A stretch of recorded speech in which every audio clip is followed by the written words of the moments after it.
Welcome to the Drum Shuffle, a podcast offering insights, perspectives, and conversations for drummers. I'm your host, Jamie Eads.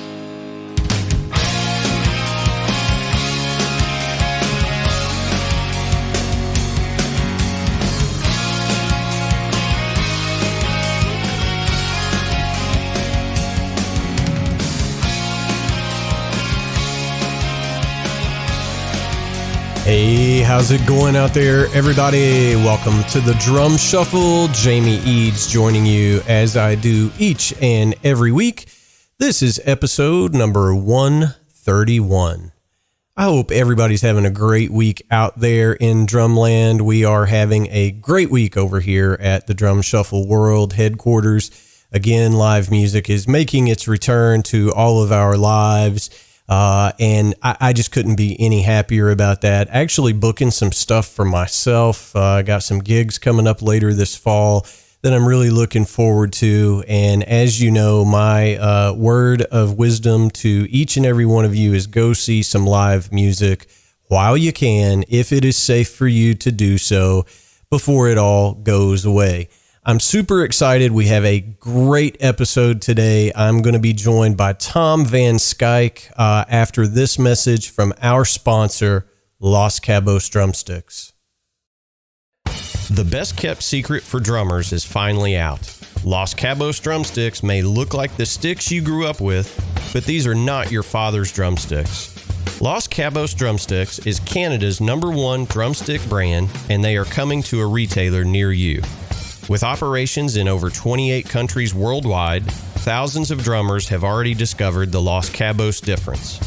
Using FSC certified wood from Canada and the US, Los Cabos make the finest quality drumsticks, percussion tools, and accessories on the market.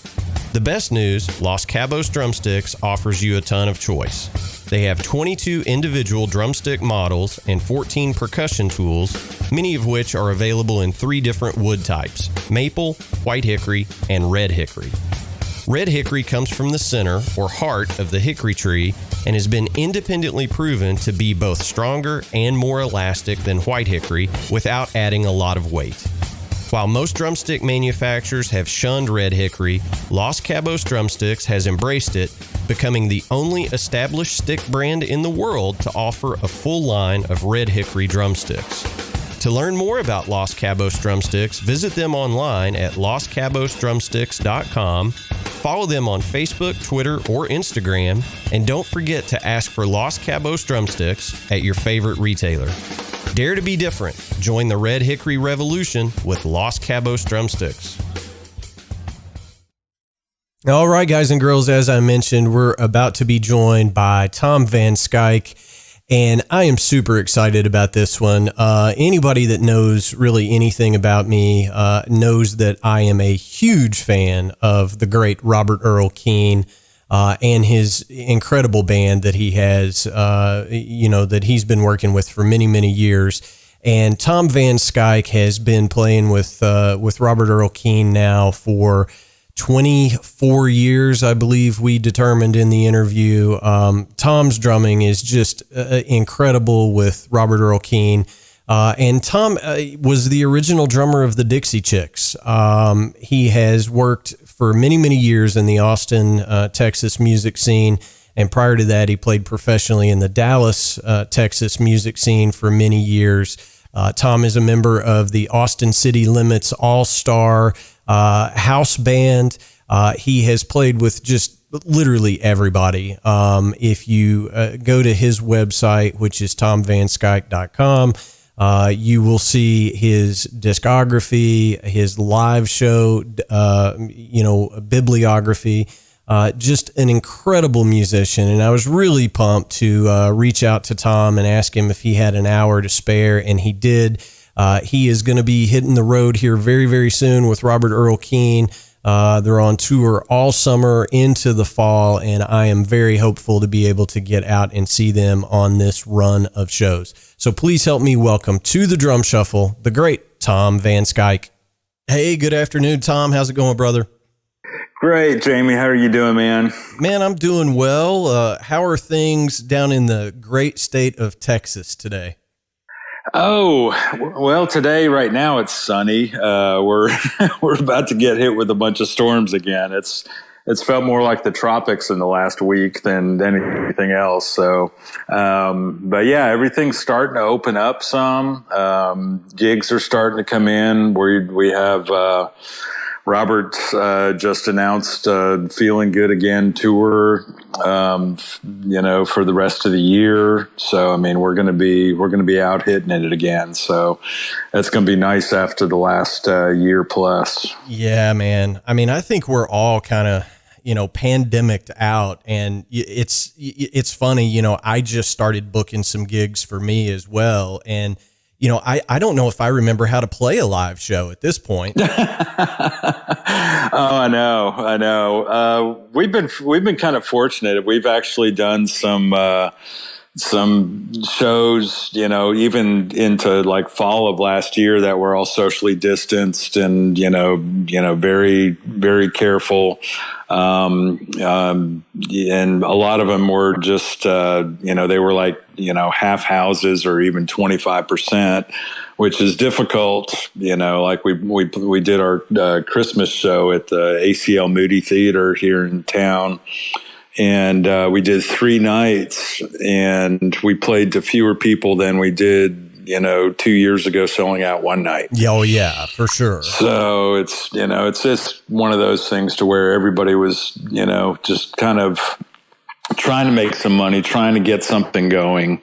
And, we've been fortunate with Robert too, that, he converted one of, a barn out on his ranch into a video studio.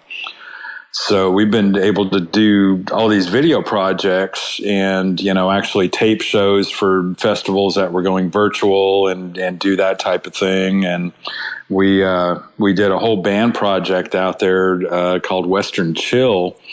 That was, Robert wanted the band involvement from the start, and, everybody brought in songs, and we, just were out there for, like 4 days of rehearsals, and then did the taping and then put it out there through, a couple, monetizing websites. So it's like, we're doing this concert here, sort of thing. And that's actually going to be, Robert wants to put that out as a record, maybe sometime this summer, I think. Oh, that's cool. That'll be great. Well, you mentioned just now the Feeling Good Again tour that was just announced. And, you guys are coming through my neck of the woods here in central Kentucky, I think in September. And the pre-sale went on sale today, and I actually logged on, maybe 20 minutes after the pre-sale started, and there were 4 seats left. So, oh my God. So you guys sold out the theater here in central Kentucky in like 6 minutes. So oh man, people are hungry for live music. And of course, I haven't seen you guys since, I guess it was 2018. You guys came through Louisville, and we went to the show. And I mean, Robert and the band, you guys are just all so great, but he puts on such a great show. I don't think you guys are going to have any trouble selling tickets, is what I'm saying. Yeah, we've been really fortunate that it's, just even within our fan base, it's almost like a Jimmy Buffett like cult following almost, to where we don't get the radio airplay, and it's just sort of word of mouth and people turning, their friends on and other people on to us. And, we've been super, super fortunate that it's grown every year, since I started like 24 years ago. So, yeah. Well, see, and that's just crazy to me that you've been with Robert Earl now for 24 years. And correct me if I'm wrong. I guess after Rich Brotherton left the band, you became musical director. Is that right? Well, I actually became the MD probably about a year or two before Rich left. Okay. Yeah. Okay. Well, I mean, the band is just so good, and we're way ahead of where I need to be in this interview. But so just to kind of back up a little bit and give everybody a little bit of your background, it's an interesting one at that. You've been a part of the, Austin, Texas music scene for many, many years, but you're not a native Texan. You're originally from the Northeast. So tell our listeners, where you grew up and how you got into drumming to begin with, if you don't care. Oh, yeah.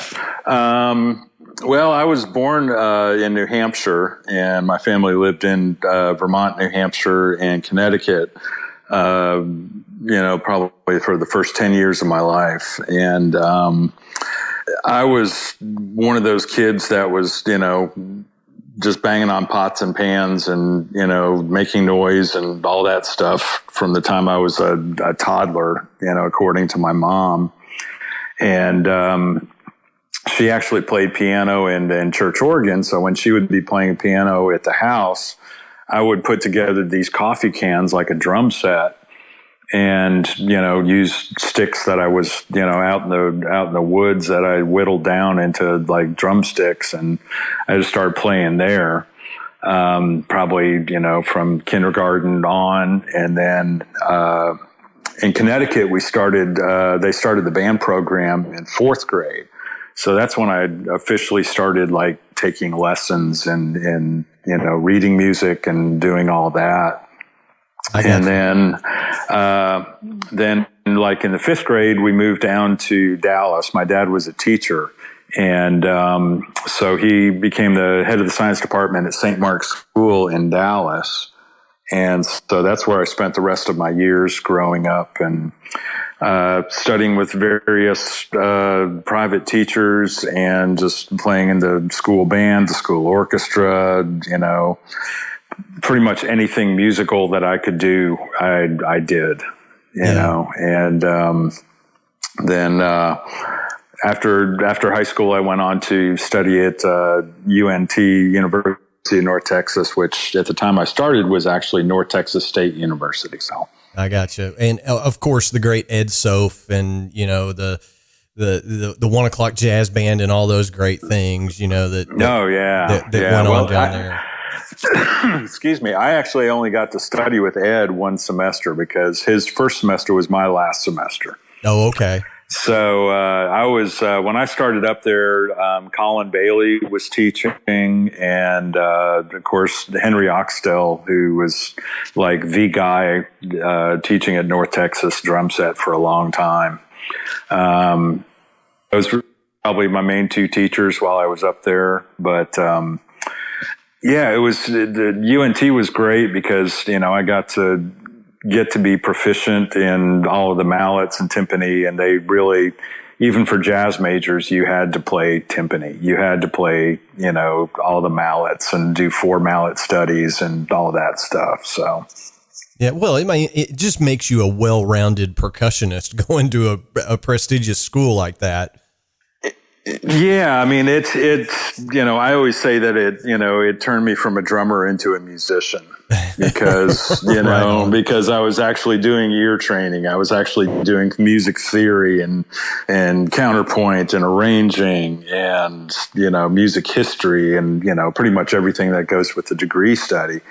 But yeah, it just opened up my world musically immensely. It was, it was a great experience, and just a lot of great players up there who I still keep in touch with today. And I run into out on the road. So it's always great fun to catch up with all the alumni from up there. Yeah, for sure. And I'm friends with some of those cats too. Like Matt Chamberlain's been on the show, and he's just a monster. And Rich Redmond was a UNT grad. I mean, we've had quite a few, UNT folks on here, and it seems like to me, as a non-formally educated drummer, it's like everybody either came from, Miami, North Texas, Berkeley, it's just like you hear those same schools over and over and over again. It's pretty amazing.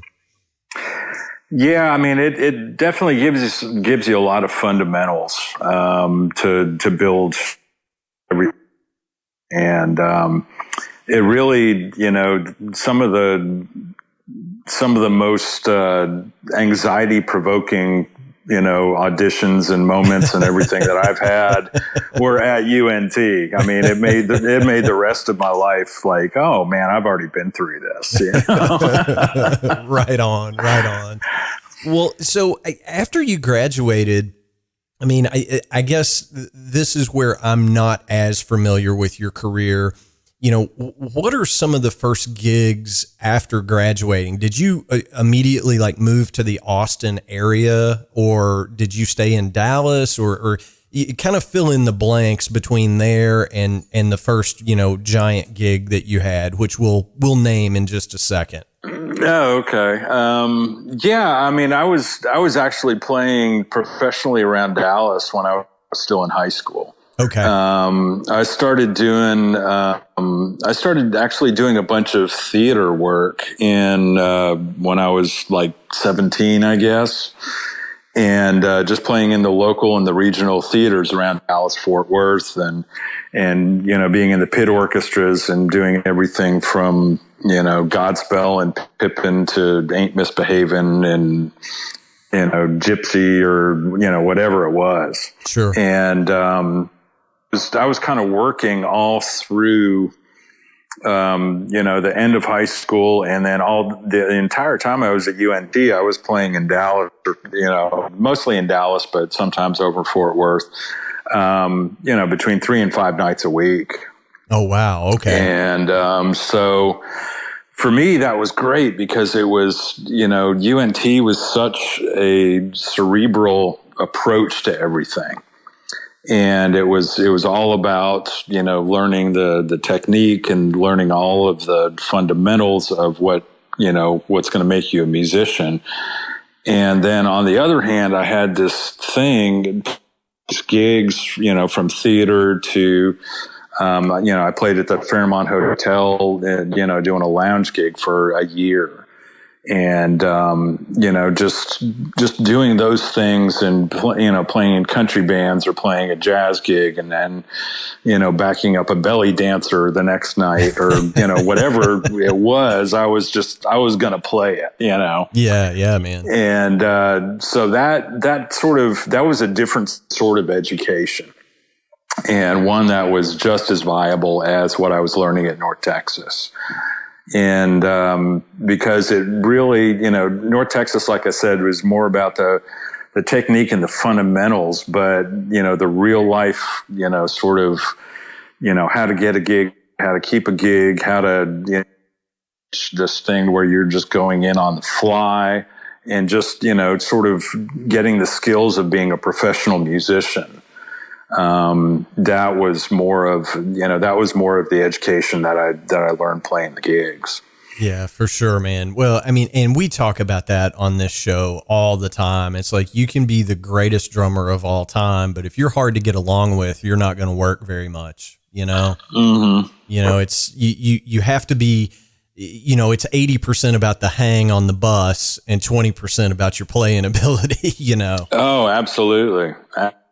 I mean, that's one of the amazing things with Robert's band is that, there's been like no fights or anything, for like the last, quarter of a century almost. And it's, and I see, some clips of like, the police backstage at Shea Stadium and they're punching each other in the face and all this other stuff. And I'm going, dude, why? You're playing your second sold out show at Shea Stadium and you're punching each other in the face. It just doesn't make sense.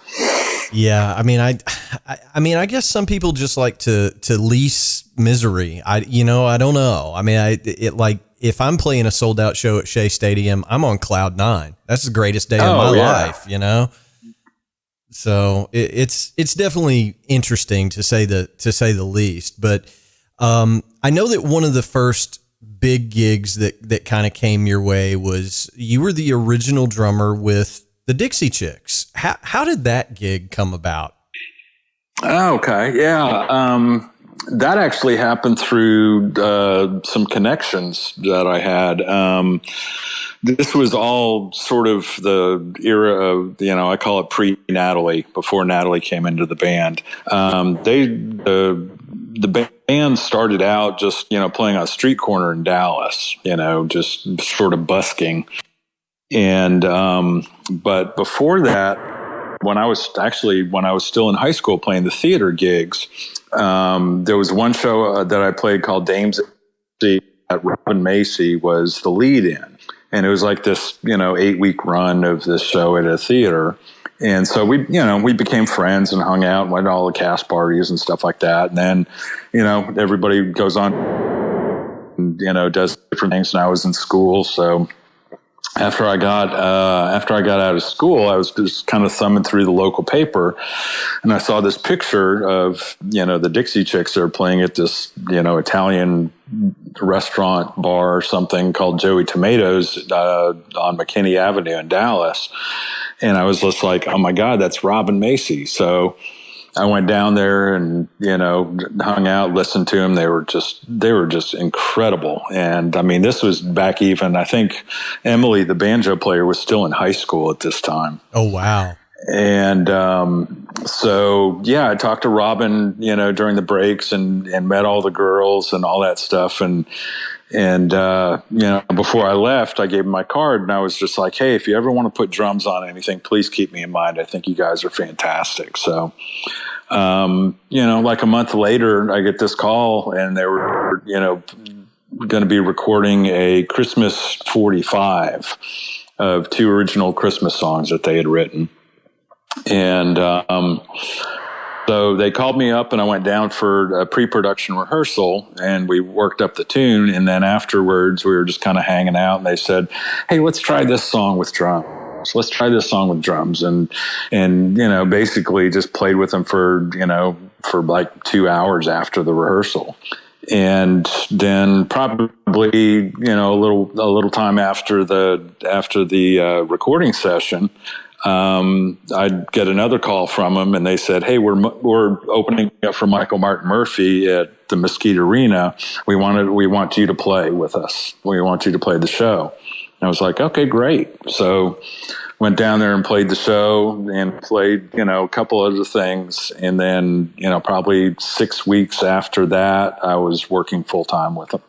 Oh, wow, man, that's so cool. So, yeah, there was no audition process, no anything like that. I was just kind of hanging out, and I think, they sort of wanted to expand and try some different things, and I just, sort of happened to be there at the right place at the right time. And, it's life is a contact sport. It's, a lot of times it's just about the contacts that you have and how they're nurtured. Yeah, for sure. Well, talk to me a little bit about, how you ended up in Austin, because when I look through, your discography and, the live work that you've done, it's literally a who's who of Austin music. I mean, I see Dale Watson on here, the list just goes on and on. At what point did you decide that, that would be a better scene for you than staying in the Dallas area, or maybe you have stayed in the Dallas area? I don't know. Well, it was mostly, it was a combination of things, really. I had started playing with Robert in, 97, I think. And his, the band was all from Austin, and he lived out in Bandera at the time. And I was still living in Dallas, and I actually went through a divorce. So at that point, I had the opportunity to, just kind of, just step back and, kind of look at what I was doing in Dallas and where all my work was that I was doing in Austin. And I was just like, why am I staying in Dallas? It's going to be a lot easier if I just, if I'm actually down in the scene in the hill country. So So yeah, that's what prompted my move down to Austin was, pretty much because I was working steady with Robert at the time and everything else that I was doing with Lloyd Maines and as a producer, that was all down in Austin. So it was just kind of, moving down to where the work was. Sure. Well, and just, and we're going to get into the Robert Earl Keen stuff in just a second, but I just wanted to real quickly just talk about, some of the gigs that you've done, and we don't have to go, in depth on all of these, but it is literally a who's who. We've got, Cody Canada and Cross Canadian Ragweed, Charlie Pride, Los Lobos, Janie Fricky, Johnny Lee, Bo Diddley, BJ Thomas, who recently, we lost, which is, just sad, but just Hank Thompson, I mean, just all these names, it's like, holy smoke, Ricky Skaggs is on here. I mean, you've just played in so many different musical situations. Were all of those kind of right place, right time, or was it more of you were just in that network to be able to get some of those gigs? Those weren't like full touring gigs. So those a lot of those would be, either filling in for a couple shows or, like with the Janie Fricky thing or the Charlie Pride, we would, I was playing in a band that we would play, a bunch of like celebrity golf tournaments, and we would be sort of the house band for that. And so everybody from Johnny Lee to Janie to Charlie, and, they would get up and, play, 4 or 5 songs a piece and, just for the entertainment of that stuff. And, that was a challenge in itself because you're learning all this material for all these different artists, and it has to be together to where, it sound, they're comfortable to where it feels like they have their regular band behind them. Yeah. And so the sort of the preparation behind that was just, it was pretty intense. And, and I've done, some like 50s and 60s shows to where, we'd be playing with the Platters and the Crystals and the, you name it. And, basically you're there in the afternoon and you have like a 30-minute rehearsal with each act. And then you have a dinner break and then you play the show. Yeah. Well, man, so it's, and it's challenging because like I said, you're playing all these different, styles and with all these different artists that, and it's amazing because you're playing all these songs that that you sort of grew up hearing. And then it's just like, wow, I'm playing with these people, Yeah. Well, I mean, it's, and I know that you've done a lot of work with, Austin City Limits is kind of part of their, their all-star house band. And that list is just to die for as well. Chris Christopherson, Sheryl Crow, Bonnie Raitt, Mavis Staples, Willie Nelson. I mean, it just goes on and on and on. Having all that on your resume, is one thing. It's another thing to get to experience that. And, the one name that sticks out to me a lot, I grew up a huge fan of Billy Joe Shaver, and I know you did some work with Billy Joe. Man, what a loss that was to songwriting in general, in my opinion, but. Oh, absolutely. Absolutely. Yeah. And Robert, we usually do, a Billy Joe Shaver, just throw it into the set list every now and again. And, Robert met Billy Joe back in, the 80s when Robert was living here in Austin and just playing, to 5 people at a club, Yeah. So yeah, I mean, that influence goes way back, but yeah, he was a character. He had, some just incredible songs, and, the most memorable, thing for me with Billy Joe was we were playing a festival out in Santa Cruz, and Billy Joe was on the bill, and then we were closing it out. And it was like the first Father's Day after his son Eddie had died. And we got him up on stage and, to sing a song. And he goes, "I want to do Live Forever."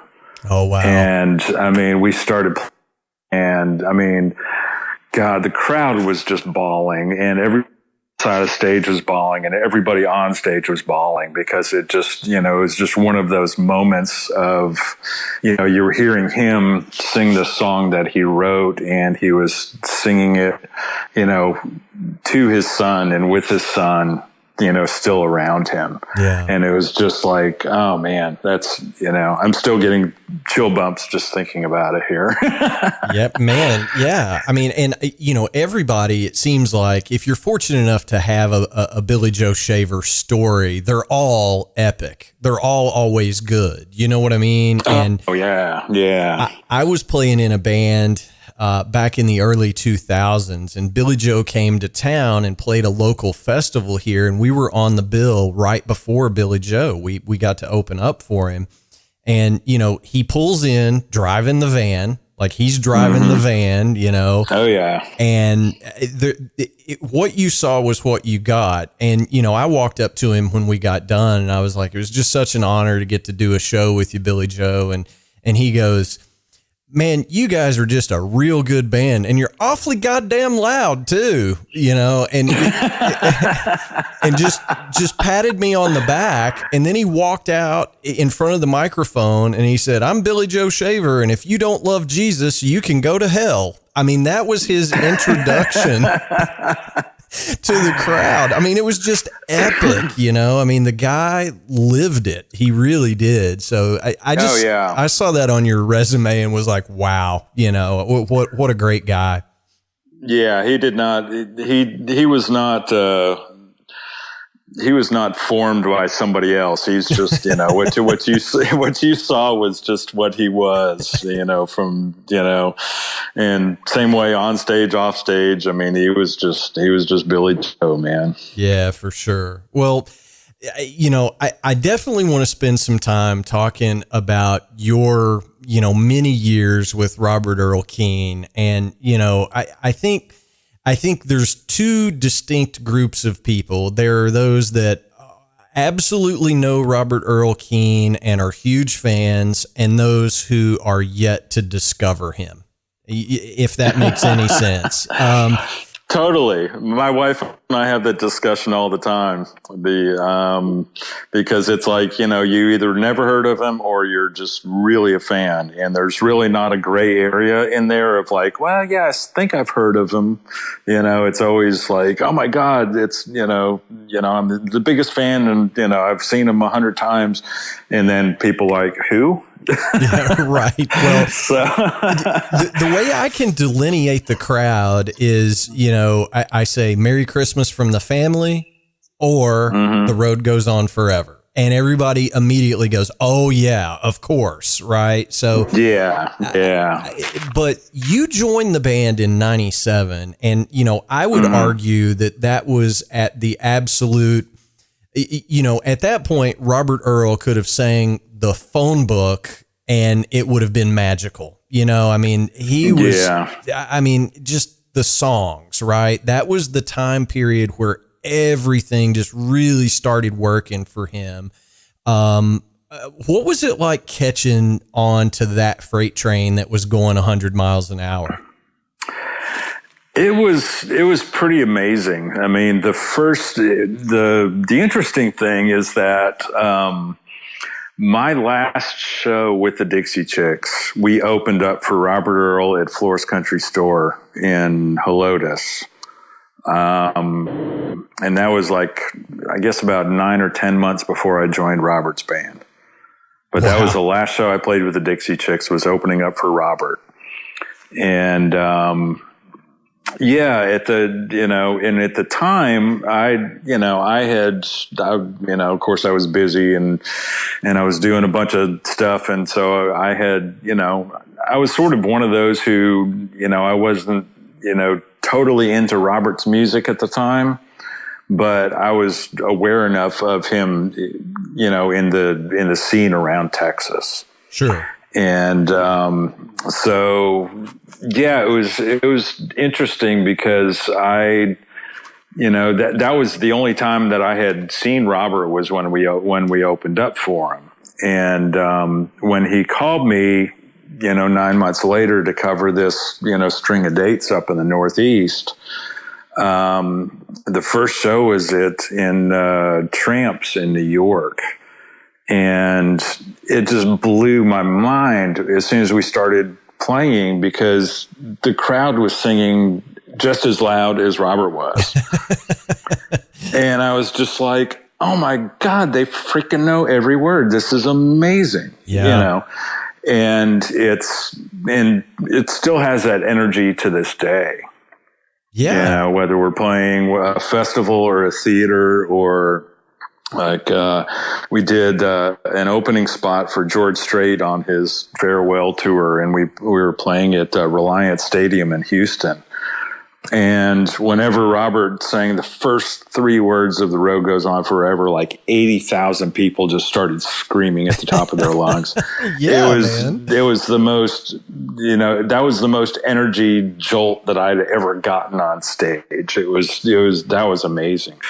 But yeah, even back in 97, I mean, up in New York and Boston and everywhere else that we went on that run, it amazed me that even up there, that there was, there's these packed places that they were singing every single word of his songs, Well, and I think that's the cool thing about Robert Earl Keen's music. And that is, he started out as kind of I'm probably going to say this the wrong way, but it's the only way I know how to say it. He kind of started out as a folky kind of guy, and he and Lyle Lovett were good friends, and went to school together. And Robert Earl at first was kind of that same sort of vein, and then he switched to a more, dare I say, country sound, but essentially he was creating the next wave of Americana. I just don't think they called it that at that time,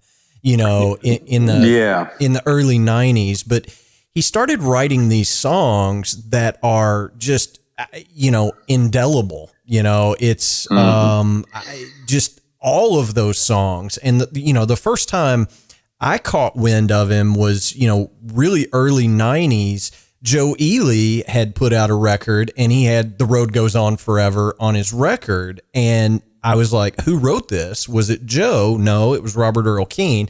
So then I went down the rabbit hole and was blown away by the writing, Yeah. No, that's one of the things that I've been spoiled with over the years, is that, I mean, the writing of the songs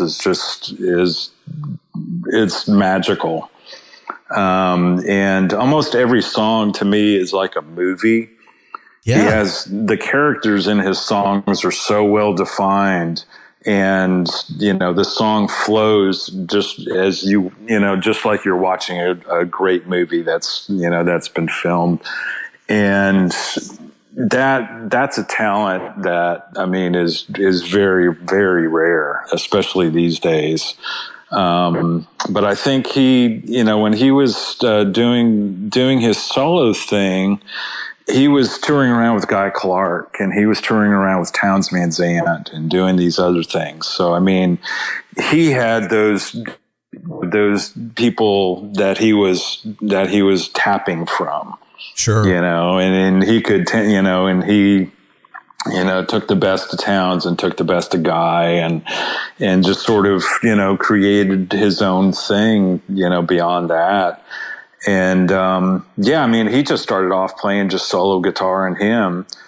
And he kind of jokes that, he just started adding band members out of self-defense because, it's just like, okay, this guitar isn't cutting it with this crowd anymore, so I need to get a bass and a fiddle. And then after the first live record came out, it was just, all of a sudden all the college kids got a hold of him. And he was just like, "Oh man, I need a drummer." So right. He just kind of kept adding and adding and adding, as it went on. But the other amazing part too is that, with Robert, he really doesn't make the same record twice. Oh, no. And each one is stylistically different and thematically different to where, we did a straight up bluegrass record to where I only played like on 2 tracks, and I think I sang on 2 or 3. And then we toured just with a straight up bluegrass, setup, for an entire year in 2015. And, I was just playing a little 16-inch kick drum and a stand-up snare and something, and one sound effect thing, that I used on the record to hit on this one song. And that's what I toured with for an entire year. Yeah, and I'm assuming you felt a little naked doing that. I mean, that's a little bit out of anybody's comfort zone, right? Yeah, unless you're like Slim Jim Phantom and you're used to playing standing up or something. But right. But yeah, that was such a bizarre thing. Just being that stripped down and yeah, naked is actually a really good word for that, because you don't have, as drummers, you're used to having cymbals and drums around you, and you're farther away from the crowd and all that other stuff. And then all of a sudden you're, standing on the front of the stage with everybody else, standing up, and it's just like there's nothing around you. Oh my God. Yeah. I mean, I've done some acoustic gigs, where it was a singer-songwriter kind of thing, where you have, a kick drum, a snare drum, and maybe a ride cymbal, or even, brushes on a snare and a tambourine or something. You know what I mean? Mm-hmm. And oh yeah. My skin just crawls, because it's like, gosh, but it really does open up your playing. You have to play absolutely differently, and it makes you play better, I think. Oh yeah. I mean, there was, like I said, all the records are different. Is that we did one record, called Farm Fresh Onions. That was, basically Robert, wanted it to kind of be, sort of groovy and rocky and all this other stuff. And then we did the next record we did that Lloyd Maines produced was called Ready for Confetti. And in the pre-production, I was talking with Robert and Lloyd, and I said, "So what's the vibe of this record? What are what are we going to be doing?" And he goes, "I don't want any cymbals on this record." And I was like, "You're kidding, right?" And he goes, "No, I'm serious. I don't want any cymbals." I said, "Can I at least have a hi-hat? And I'll put like goat hooves and shit on it." And he's like, "Okay, you can have a hi-hat, but I don't want any cymbals." Oh man, no pressure. Yeah, no pressure. I mean, you just have to rethink exactly how you've been playing for the last 30 years. Right. But it was amazing because it sort of forced me out of my comfort zone, and I had to rethink how I would address different parts. You're not just going into a chorus and playing a fill and hitting a crash cymbal. You have to sort of make this seamless transition as well as lift the music up for the chorus. And so I did a lot of experimenting with sounds and doing different things and playing different, using mallets or, brushes or sticks or, whatever, putting tea towels on whatever with a goat hoof, with a bunch of goat hooves on it, just coming up with different things. It was, it was fun to get for sure. Yeah. Well, and, I got to talk to the great Jay Bellarose once, after, he had done that Raising Sand tour with Alison Krauss and Robert Plant. Oh yeah. I got to see that. That was an amazing tour. Yeah. I mean, he was playing on an old Slingerland Rolling Bomber kit, and, he didn't have a hi-hat on tour with him. And, I asked him after the show, I was like, man, how hard is it to play without a hi-hat? And he was like, man, I've got a mandolin player. Am I going to compete with the high end of the whole mix? He was like, no, there's no reason for it. I'll use a shaker, or something like that. So I just think when you can think outside the box that way, it opens up a ton of possibilities for the music. And to that end, for folks that, maybe aren't familiar with Robert Earl Keen's music, if they go back and buy the records from back in the day, the early 90s, mid 90s, and listen to a song, for example, like Corpus Christi Bay, the way it sounds on the record is completely different from how you guys play it now. I mean, now it's more of a, a rock, grooving rock song, whereas it was definitely, country when it was, put out on the record. So the way songs evolve over time is amazing as well. Does Robert just give you free reign to say, hey, how should we be doing this?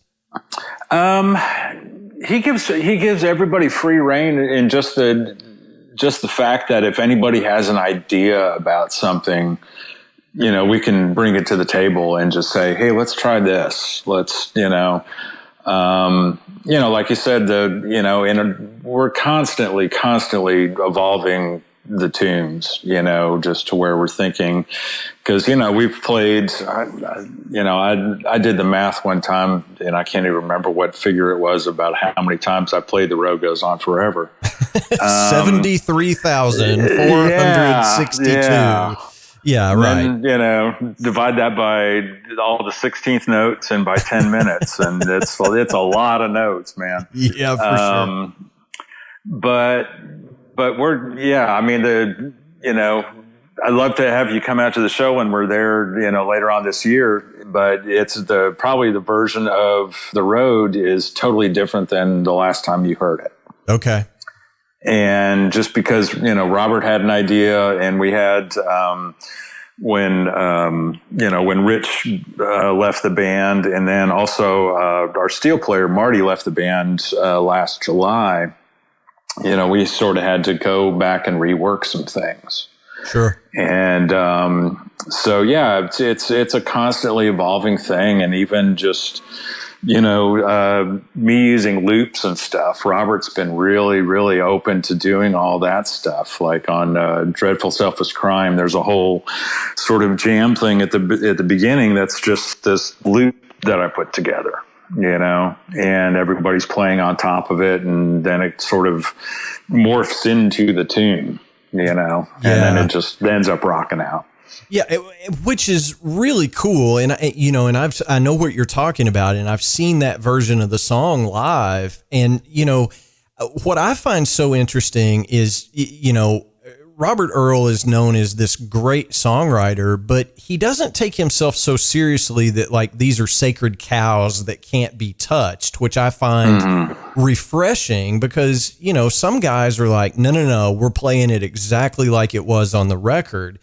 And, so I guess I'm curious about your perspective as MD. Do you feel like you need to make recommendations on how to change things up, or is it more of an organic process, I guess is what I'm getting at? Yeah, it's more of an organic type thing. Sometimes Robert will come to me and say, hey, I want to revisit this song. And, I don't know what I want to do with it. So see if you can come up with some ideas and we'll kind of flesh it out. Okay. For, some things were, over the years, there's this one song called Mr. Wolf and Mama Bear that, started off as one thing, and Robert really wasn't happy with it, even the way it was recorded. So I was just like, hey, let's try this like South African groove, like Graceland sort of thing. And he totally dug that, but then he got tired of it. So, we're sort of, in the process of figuring out what the next, what the next version of that is going to be. Sure. Yeah. Well, so it's a constantly evolving thing, because we, like I said, we've been doing this a long time, and if we had to play it the same way as we did, 20 years ago, it would just, yeah, it'd be tough to get up for that. And at the same time, we do a different show every night. Oh yeah, to where for sure. Robert just, he will write out a set list based on, his feel for the room and what he thinks, we'll go over, and, something that we've been working on recently or he wants to revisit or whatever. So, yeah, I mean, there's a couple staples that we have to have in there just, because we don't want to get yelled at after the show of leaving out Gringo Honeymoon or something. Right. But for the most part, it's a different flow of the show every week, every night. So that also keeps it interesting for us. Yeah, I'm sure. And, here's the other thing that I find amazing about your all's live show. And I don't know, but I have yet to see you guys at any time of the year where Merry Christmas from the Family isn't in the set list, so it's just one of those songs that everybody knows. So you could be doing a show in the middle of July and you're doing a Christmas tune, essentially. I mean, yeah, we just did it last week, actually. And usually Robert tries to retire between Memorial Day and Labor Day. Because he's like, anytime you're wearing white or linen, man, you just don't want to be singing about Christmas. So, and plus we've, in the last, I guess, almost 10 years now, we've sort of done this entire Christmas tour sort of based around that song. And the fact that, we end up, packing up a full Penske truck full of stage props of, giant tampons and giant beer cans and all this other stuff. But each year has a different theme. So like, last year, or the year before was, the 50th anniversary of, the moon landing or something. So Robert was just like, back to the moon Christmas tour or something. And, what's cool is that everybody in the band, gets to choose a song to do, as the lead singer, as the lead artist, that has to fit in with that theme. So, and the moon landing theme, we had one guy doing Rocket Man. We had one guy doing Space Oddity. We did, I actually dressed up like Michael Stipe from REM and sang Man on the Moon. Yeah. I was going to say the costumes are what makes that tour so cool too. You guys have an actual costume budget and it's amazing. I mean, if you can go see one of those shows, it's worth whatever price they print on the ticket. I'll just say that. It's a blast for us. And the funny thing is, it's just like, most of the people kind of get it to where, we're just out there having fun and we just want to have a good time and party and have a great, have a great show and just have a blast, and everybody gets it. But there's always somebody. I remember there was this one reviewer, this one critic, and I think he was in, Charlottesville, Virginia, I think, to where he just did not get the whole idea. And it was just like, oh, these people didn't look exactly like them. They were doing blah, blah. It's just like, why didn't they have more Robert song? It's just like, dude, you just don't get it, Well, you do run the risk when you do that every year that somebody sees the name and they go, oh, I know this one song by Robert Earl Keen. Let's go to the show. And then they're just sitting there like, what is happening on the stage? Exactly. So yeah, it's like you're sitting in the middle of a psycho circus or something, kind of going, what the hell did I get myself into? But for, I would say 99% of the people have a blast. So it's a lot of fun for us. Yeah, it's fantastic. Well, look, Tom, I want to be respectful of your time, but one of the things that I mentioned to you, before we got rolling in the interview is, you have one of the, what I would hold up as an ideal website for a working drummer. Obviously you're very busy with everything that you're doing. Austin City Limits All-Star Band, you tour with Robert, endlessly. But if somebody is looking to have you do a track on a song or take a lesson with you, I mean, whatever they need from you, you have a wonderful web presence. And one of the things that we always talk about on the Drum Shuffle is the need to be accessible and how to take control of your own career. So, and I even mentioned to you, if Robert came to you and said, hey, I'm taking a 2-year break, you're not going to starve to death. It might be a little hard, but you're going to work. So talk to me a little bit about how you made those decisions to keep your name out there, even though you're already busy. Yeah. Well, I mean, it started out sort of a long time ago, even before Robert or even before the Dixie Chicks. I mean, I always had business cards. Back in the day, those were, for those younger people, they're actual little cards that had your phone number on them. So that if you met somebody, you can hand them your card and they can have your card and they could call you. So yeah, that was like way before cell phones and shit. So, but yeah, I mean, even back then it was, it occurred to me that, it was all about making contacts and keeping the contacts and also having a really good reputation. That's one of the big things for me is that, knowing Lloyd Maines forever, probably going on 30 years now, I can say that I've never met anybody who's had one bad word to say about Lloyd. Yeah. And even back, when I first met him and started finding out about him, I realized that, and I was thinking, man, if I can end my career like that, I'll have been successful doing whatever I'm doing. Yeah. So, the reputation is paramount, but you also have to have, and I learned this from Robert, as well, is that you have to run your career and your music as a business. It's 2 words, music and business, and both of those have to be working in conjunction with each other. And if you don't have your business you have to have your business chops up as much as you do your playing chops, because if you're not running it as a business, and I mean, most businesses, everything from local advertising that you see on at 2:00 in the morning of, some local insurance company or lawn care or whatever, that type of thing, you have to have your name out there, and you have to have it represented well and professionally.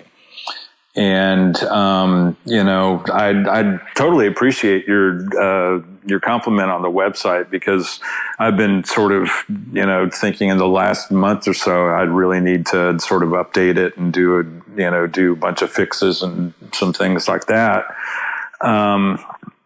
But, I'm pleased to hear that it comes across well.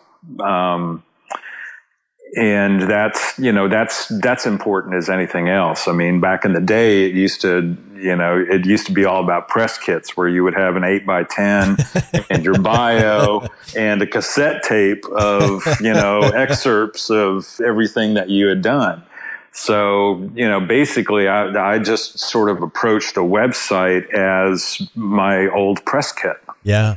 To where I want to have my discography on there. I want to have pictures, and I want to have videos. I want to have, in like handing out the business card, you have to have a contact, link in there. And I've been fortunate to work with a number of great companies over the years. And I want to give them a shout out as well. And to the extent of not even just mentioning them, but letting people know why I play, Mapex drums and Sabian cymbals and, Sure. innovative percussion and Aquarian, Sure. why I chose those things. And I've been with those companies for decades as well. So yeah, we have broached the subject of endorsements on this show before, and I don't want to go down that rabbit hole. You'll find about me is when somebody brings something up that I'm interested in, I dive in head first. But I think it says a lot, not only about the company, but about the player, the guys that have been with the same company for decades and decades and decades. It tells me that it's truly a two-way street and that both parties are easy to work with, right? I mean, absolutely. When you see some of these cats that have endorsed every brand of drum company for 2 years and then they move on to the next one, they're probably asking for too much, in my opinion. So I think it says a lot about you, the fact that you've been with Robert for so many years, you've been with your companies for so many years. Clearly, you're doing it the gentlemanly way, obviously. Yeah, I mean, like I said, I think it gets back to that thing with Lloyd, to where I just want to have, a good, solid reputation.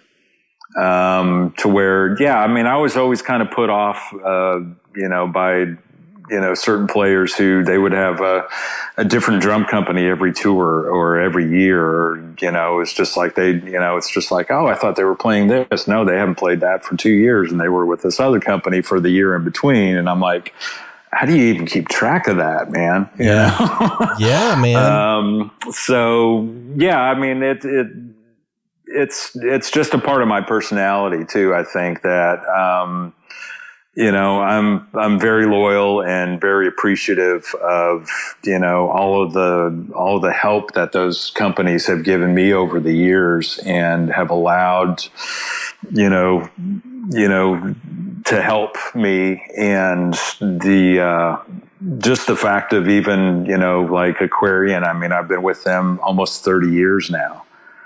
And, they gave me a deal, Roy Burns gave me a deal when I was just playing with the Chicks when we were just a regional band, but he believed in, what we were doing and what I was doing. So I mean, I'll always be appreciative to Roy for, stepping out and, bringing me into that family. Sure. Yeah, man. I feel the same way about my gear families. And, I mean, I just, one of my A&R guys at one of the companies, I'll give a shout out to Dream Cymbals real quick. My rep there talks to my daughter probably more often than he talks to me because they're both huge Harry Potter fans. And like, I mean, that's the kind of company you want to be with, right? Yeah, absolutely. He's like, hey, have you heard about this new, fan series that they're doing on Harry Potter? And it's just, that's cool to me. Yeah. I mean, that's just rad. So, those are the kind of people you want to work with. And, you're the kind of people that artists want to work with, I mean, I think I think you're spot on. It's all about what did my last gig say about me? And that's going to determine what your next gig is going to look like 90% of the time. Oh, yeah. Yeah. And I mean, you have to, even if it's the, 5,000th time you've played a song or a gig or whatever, I mean, you have to play it like it's the first time and, with the same amount of passion and energy, because number one, the audience doesn't care that it's the 5,000th time you've played it. And number two, there might be, who knows, who'd be out there listening or hearing it that, at some point down the line might remember that and think, oh man, I want to get that guy on this one song or, to record, or this one, I'm doing a new record and I want that. Yeah. So, yeah, I mean, it's just, you have to, and it's, I think it all gets down to just basically being professional. Just having that professionalism and having that at the core of what you're doing. And, and it goes beyond just the musicality and the technique. It goes well beyond that because, with Robert, we're on stage about 2 hours a day. And the other 22 hours, we're just kind of hanging out with each other. So, you kind of have to be able to, be cool with the hang and be cool to hang with, I have said that on this show. I think we're up to, close to 130 episodes.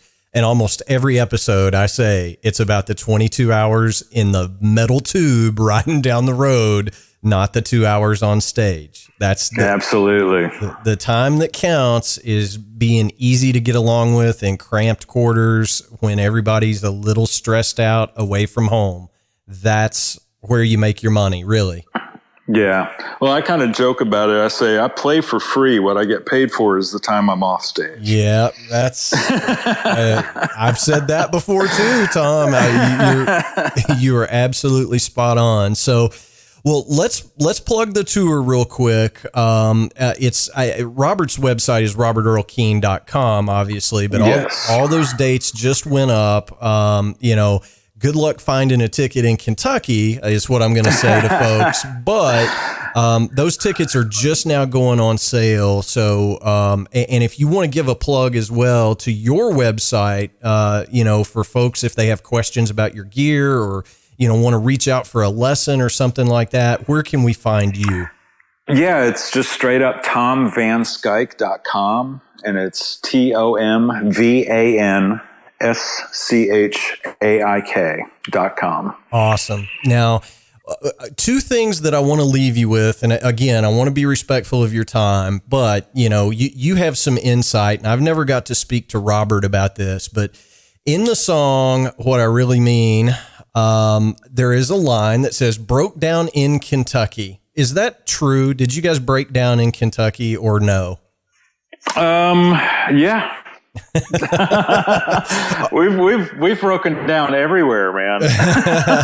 Okay, well, I just want to We were in the desert in Arizona last year, so I mean, we were stuck for like 2 days in the desert. So, well, I just want to go on record and say, if you guys break down in Kentucky again, you've got my cell phone number. Call me. I'll be there. I'm not very far from anywhere in Kentucky. I will gladly bring you guys a cooler full of water and hang out with you till the tow truck arrives. Oh, that'd be great, man. Yeah, that song, Robert always says it's more of a travel log than a song. So, it's a great tune, man. Great tune. But the other thing that I wanted to mention real quick, and you can add color if you want, but you have played for every president since Gerald Ford. Yes. That's amazing, man. A lot of them were not in office at the time that I played for them. But yeah, I have played for every, it used to be every president except Jimmy Carter, but I got to play for Jimmy Carter with Robert a couple years ago at a benefit for Hurricane Harvey. So that's amazing, man. I mean, I don't know too many drummers that can say that. And I mean, that should entitle you to some sort of plaque or something, right? A trophy. I mean, something. Yeah, gold watch, some sort of Secret Service detail, maybe. I don't know. Yeah. Well, hey, man, you're getting close to gold watch status with Robert. So, we'll put that out into the universe. Cool. I'll make sure he listens to the podcast too.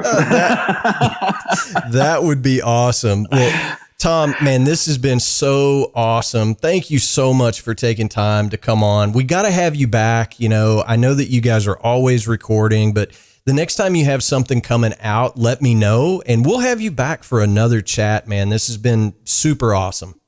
Oh man, I had a great time, and thank you for having me. And I would definitely love to come back and hang out more, man. It's like I feel like I'm back at UNT hanging out with the drum department, man. It's just like everybody's just kind of hanging out and sharing stuff, man. It's a cool vibe.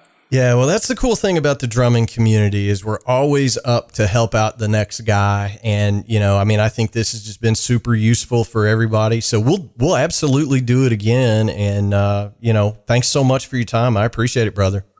All right, man. Well, thank you for having me. All right. Talk to you soon. All right. All right, guys and girls, that is going to wrap up episode number 131 of the Drum Shuffle. As always, thank you so much for tuning in. We simply cannot do this show without each and every one of you doing so week in and week out. Go ahead and hit the subscribe button on whatever platform you use to listen to the Drum Shuffle. It helps us more than you'll ever know. The biggest thing you can do to help us is share a link with a friend. Tell them, hey, I think you'll like this show. Send them over to thedrumshuffle.com. We would appreciate that. And I just can't thank you enough in advance for doing that for us. We've got a great episode for you next week. I'm going to be joined by the great Ken Coomer of Uncle Tupelo and Wilco fame. Ken is now running a world-class studio down in East Nashville, producing lots of artists' material these days, playing on a lot of great records. Ken is just a gentleman and a scholar, and he's going to be our last episode before our traditional summer break. As you guys know, I typically take July and August off each year, and this year will be no different. Going to spend some much needed time with the family and enjoy some rest and relaxation. So make sure you tune in next week for our episode with Ken. Once again, many thanks to Tom Van Schaik for taking time out of his busy schedule to come on the show. I hope everybody enjoyed that. Make sure you go hit Tom's website and say hey from the Drum Shuffle. We answer every single email that we get here at the Drum Shuffle. The email address is thedrumshufflepodcast@gmail.com. Our web address is thedrumshuffle.com, and you can find more information on me over at jamieeads.com. Again, thanks so much for tuning in. We simply cannot do it without each and every one of you doing so. I know I already said that, but I mean it so much, I'm saying it twice. So until next time, may your heads stay strong and your sticks never break. Cheers, everybody.